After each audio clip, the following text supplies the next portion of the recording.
The reason why I did this going to the UN was very important for me, because for the over 30 years that I've been with Italy here in the UK. But whenever I go away, I represent not just the UK, but also Ireland, being Irish.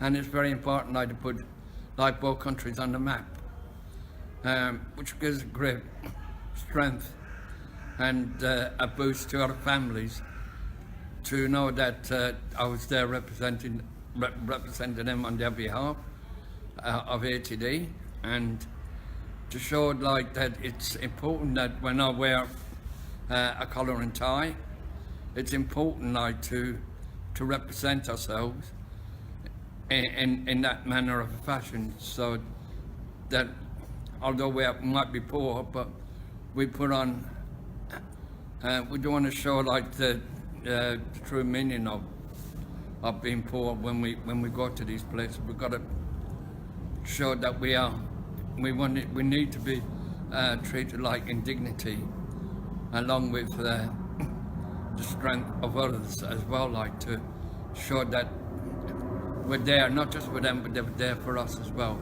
That's why I've done it, because it's very important to be there to do such a good deed for everyone. And that's what ATD does. Now we will listen to a message from Mr. Seamus Neville. Even in the harshest of struggles, Mr. Neville has persevered as an activist and human rights defender for himself, his family, and his community.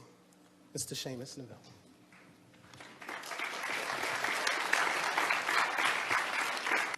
Came in a falter to all the world. This is an Irish Celtic for human 100,000 welcomes.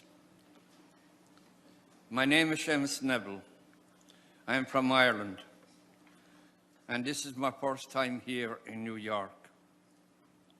I'm a long-time activist with ATD Fourth World Movement, and as an activist, I fight for human rights. We, the poor people in the world, have only one voice. We all have the same goal, and that goal is to stop poverty once and for all throughout the world. I would like to see a brighter future for families who are struggling in poverty, to finally see families being able to bring up their own children because they are respected. Families around the world are abused by the system because they are poor. I helped my wife to deliver one of my children. This is amazing. For a father to help any son's birth, and I feel very proud. But unfortunately, my son was taken into care, and then my eldest daughter was put up for adoption. I felt guilty for what happened. I just broke down outside the court. I felt guilty for being a parent. I know I did everything right, but nothing you do is right in their eyes, and it makes you feel less than human. To wake up every single day without your children makes you feel there's a gap in your life. When children are taken into care, parents grieve for their lives. Even the children are alive. I felt like a failure when my children were taken into care. A failure as a father. Also, my daughter was put up for adoption. I was allowed to send her cards only twice a year. but she told me that she never got them. Everywhere in the world, extreme poverty separates children from their families. As families who have been abused by the system, we need to stand up and join our voices and say, enough is enough.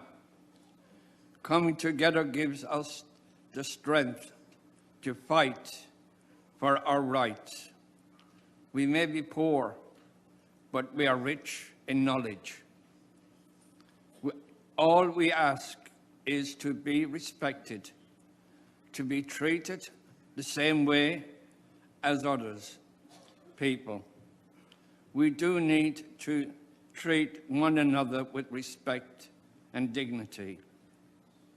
Today, in many European, Asian, African, and Latin America countries, in Great Britain, and here in the United States, we, the poor people, living in poverty, conduct training programs to teach social workers, teachers, and citizens about what we know, what families like ours experience.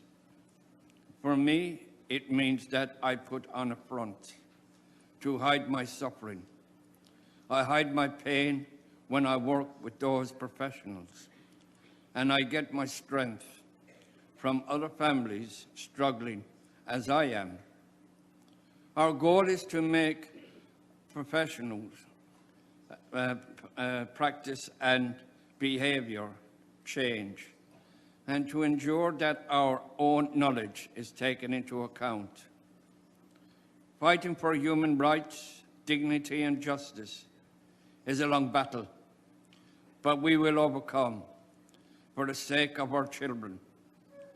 The time has come for us all to say to our governments, not to take away our parenting rights away from us. Thank you.